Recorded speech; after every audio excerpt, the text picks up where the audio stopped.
Hello, welcome to smart tech tutorials. ఈ ట్యుటోరియల్లో నేను మీకు ఫోటోషాప్లో ఒక కొత్త డాక్యుమెంట్ని ఎలా క్రియేట్ చేయాలో చెప్తాను. సో ఫోటోషాప్ ఓపెన్ చేస్తున్నాను. నేను వాడుతున్న వర్షన్ ఫోటోషాప్ CS6 ఎక్స్టెండెడ్. ఒక కొత్త డాక్యుమెంట్ని క్రియేట్ చేయాలంటే ఫైల్లోకి వెళ్ళి న్యూ అనే ఆప్షన్ ఉంటుంది, దాన్ని క్లిక్ చేయాలి. దానికి షార్ట్ కట్ Ctrl+N. సో మీరు చూసినట్లయితే ఫోటోషాప్లో ప్రతి ఆప్షన్కి దాని షార్ట్ కట్ దాని పక్కనే ఉంటుంది. ఓకే, ఇప్పుడు నేను ఒక కొత్త డాక్యుమెంట్ క్రియేట్ చేయాలనుకుంటున్నాను. సో అది క్రియేట్ చేయాలంటే ఫైల్లోకి వెళ్ళి న్యూ అని దాన్ని క్లిక్ చేయండి. నేను అలా క్లిక్ చేయగానే ఒక బాక్స్ ఓపెన్ అయింది. దాంట్లో కొన్ని ఆప్షన్స్ ఉన్నాయి. అవి ఎలా ఫిల్ చేయాలి ఇప్పుడు నేను మీకు చెప్తాను. ఇక్కడ ఫస్ట్ ఆప్షన్ వచ్చేటప్పటికి నేమ్ అని ఉంది. ఆ నేమ్లో నేను టెస్ట్ అని చెప్పి ఒక నేమ్ ఇచ్చాను.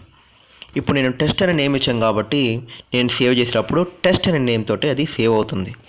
ఇంకా సెకండ్ ఆప్షన్ వచ్చేటప్పటికి ప్రీసెట్ అని ఉంది. దాంట్లో కస్టమ్ అని ఉంది. సో దాని మీద క్లిక్ చేస్తే కొన్ని డిఫాల్ట్ ఫోటోషాప్ సైజెస్ అని ఉన్నాయి. US paper, international paper, photo అని ఇట్లా ఉన్నాయి. ఇవేంటంటే డిఫాల్ట్ సైజెస్ అన్నమాట. ఇది ఇప్పుడు మనకి బిగినర్స్కి అవసరం లేదు, ఫర్దర్గా వెళ్ళేటప్పుడు అది యూస్ అవుతుంది. ఇవి దేనికి యూజ్ చేస్తామంటే ఒక బ్రోచర్ కానీ, ఒక ఫ్లయర్ కానీ, ఒక విజిటింగ్ కార్డ్ కానీ ఇలా మనం క్రియేట్ చేయాలనుకున్నప్పుడు కొన్ని మనకి సైజెస్ ఉంటాయి. డిఫాల్ట్గా కొన్ని సైజెస్ ఉంటాయి. సో ఆ డిఫాల్ట్ సైజెస్ అన్నీ ఈ ప్రీసెట్లో మనం చూడొచ్చు. సో ఒక బిగినర్కి ఇవి అవసరం లేదు. ఇంకా కింద థర్డ్కి వస్తే విడ్త్, హైట్ అని ఉన్నాయి. ఈ విడ్త్, హైట్ దీని పక్కనే పిక్సెల్స్ అని ఉంది విడ్త్ పక్కనే.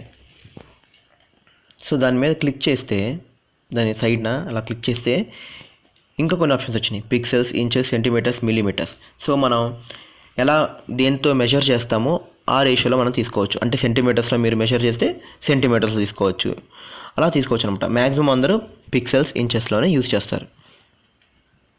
ఈ పిక్సెల్స్ ఒక వెబ్సైట్లో మనం ఒక పిక్చర్ని అలా అప్లోడ్ చేసినప్పుడు పిక్సెల్స్లో మెజర్ చేస్తాం. ఇంచెస్ అంటే ఒక బ్యానర్ క్రియేట్ చేసేటప్పుడు, ఒక బ్రోచర్ని అలా క్రియేట్ చేసేటప్పుడు ఇంచెస్లో మనం మెజర్ చేసుకుంటుంటాం. సో ఇప్పుడు నేను ఒక వెబ్సైట్కి ఒక పిక్చర్ని అప్లోడ్ చేయాలనుకుంటున్నాను. సో నేను ఒక వెబ్సైట్కి పిక్చర్ని అప్లోడ్ చేయాలనుకుంటున్నాను కాబట్టి నేను పిక్సెల్స్లో తీసుకుంటాను. ఇంచెస్లో తీసుకోవచ్చు, కానీ మ్యాక్సిమం అందరూ పిక్సెల్స్లో తీసుకుంటారు, ఈజీగా ఉంటుందని. సో పిక్సెల్స్లో తీసుకున్నాను. నేను ఇక్కడ విడ్త్లో ఒక 500 పెట్టాను, హైట్లో ఒక 400 పెట్టాను. సో ఇప్పుడు నాకు విడ్త్ 500 పిక్సెల్స్ వస్తుంది, హైట్ 400 పిక్సెల్స్ ఉంటుంది. అండ్ ఇక్కడ రెజల్యూషన్ అని ఉంది ఇంకోటి. అదేంటంటే ఇమేజ్ యొక్క క్లారిటీ అనమాట. అంటే ఇప్పుడు నేను 72 రెజల్యూషన్ పెడితే అది వెబ్ రిలేటెడ్గా ఉంటుంది. అంటే ఆ ఇమేజ్ ఒక అది లో క్లారిటీ. అదే నేను రెజల్యూషన్ 300 పెడితే అది ప్రింట్ చేసుకోవచ్చు. అంటే 70-300 అందరు రెజల్యూషన్ వాడుకుంటారు. 72 రెజల్యూషన్ అంటే అది ఒక వెబ్సైట్లో అప్లోడ్ చేయడానికి యూజ్ చేసే రెజల్యూషన్.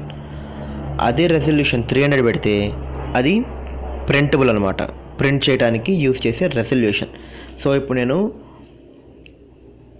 ఈ పిక్చర్ని, ఈ డాక్యుమెంట్ని నేను ఒక వెబ్సైట్లో అప్లోడ్ చేయాలనుకుంటున్నాను. సో నేను 72 రెజల్యూషన్ పెట్టాను, అంటే కొంచెం లో క్లారిటీగా ఉంటుంది. మీరు 300 పెట్టుకుంటే దాన్ని ప్రింట్ చేసుకోవచ్చు. సో 72-300 మీరు ఎలా అయినా రెజల్యూషన్ పెట్టుకోవచ్చు. ఇంకా కిందకి వస్తే ఇక్కడ 72 రెజల్యూషన్కి పక్కన పిక్సెల్స్ బై ఇంచెస్ అని ఉంది కదా, ఇలా ఇది డిఫాల్ట్గానే ఉంచండి, దీని ఏం కదిలించక్కర్లేదు. ఓకే, ఇక్కడ కింద కలర్ మోడ్ అని ఉంది. ఈ కలర్ మోడ్లో మీరు చూస్తే కొన్ని ఆప్షన్స్ ఉన్నాయి. ఇక్కడ ఫస్ట్ది bit map, grey scale, RGB, CMYK, lab అని ఉన్నాయి. ఈ lab, grey scale, bit map అన్నీ బ్లాక్ అండ్ వైట్కి సంబంధించినవి. సో ఇవి మనం కదిలించక్కర్లేదు. ఇది కొంచెం అడ్వాన్స్డ్గా వెళ్తే యూజ్ చేస్తారు. సో మ్యాక్సిమం ఇవి ఎక్కువ యూజ్ చేయక్కర్లేదు, మనకి అవసరం లేదు. మ్యాక్సిమం యూజ్ చేసేవి RGB అండ్ CMYK. RGB అంటే ఏంటో చూద్దాం. ఫస్ట్ RGB అంటే రెడ్, గ్రీన్, బ్లూ. ఈ RGB కలర్స్ని దేంట్లో యూజ్ చేస్తారంటే వెబ్ రిలేటెడ్గా యూజ్ చేస్తారు. అండ్ CMYK, సియాన్, మెజంతా, ఎల్లోకి ఈ కలర్ మోడ్ని దేంట్లో యూజ్ చేస్తారంటే ప్రింటింగ్ పర్పస్లో యూజ్ చేస్తారు. సో ఆర్జీబీ అంటే వెబ్ రిలేటెడ్ అన్నమాట. అంటే ఒక వెబ్సైట్లో ఇమేజ్ని అప్లోడ్ చేయడానికి కానీ, లేకపోతే ఒక ఫేస్బుక్లో కానీ, అలా సోషల్ మీడియాస్లో కానీ, లేకపోతే దేంట్లోనైనా మనం అప్లోడ్ చేసేటప్పుడు వెబ్ రిలేటెడ్గా యూజ్ చేసేటప్పుడు దాన్ని ఆర్జీబీలో పెట్టుకుంటాం. అదే ఇమేజ్ని మనం ప్రింట్ చేయాలనుకుంటే సిఎంవైకేలో పెట్టుకుంటాం. అంటే ఇది ప్రింటింగ్ పర్పస్ యూజ్ చేస్తారు, దీన్ని వెబ్ రిలేటెడ్గా యూజ్ చేస్తారు. ఈ colour mode only web related అనమాట. అది సిఎంవైకే ప్రింటింగ్ పర్పస్కి యూజ్ చేస్తారు. ఇక్కడ బిట్ రేషియో 8 అని ఉంది. సో దాన్ని డిఫాల్ట్గా అంతే ఉంచండి. ఇంకా కిందకి వస్తే బ్యాక్గ్రౌండ్ కంటెంట్స్ అని ఉన్నాయి. దీంట్లో డిఫాల్ట్గా వైట్ అని ఉంది. అంటే నేను ఒక డాక్యుమెంట్ క్రియేట్ చేసేటప్పుడు దాని బ్యాక్గ్రౌండ్ వైట్ కలర్లో వస్తుంది. దాని మీద క్లిక్ చేయండి. ఇంకా కొన్ని ఆప్షన్స్ వచ్చినాయి. బ్యాక్గ్రౌండ్ కలర్, ట్రాన్స్పరెంట్ అని. బ్యాక్గ్రౌండ్ కలర్ అంటే కలర్ ప్యాలెట్లో ఏ కలర్ అయితే ఉంటుందో ఆ కలర్లో అది వస్తుంది. ఇంకా కింద ట్రాన్స్పరెంట్ ఉంది, అంటే అసలు కలరే లేకుండా వస్తుంది అన్నమాట, ట్రాన్స్పరెంట్గా ఉంటుంది. సో అందరు ఎక్కువగా వైట్ పెట్టుకుంటారు, నేను కూడా వైట్ ప్రిఫర్ చేస్తాను.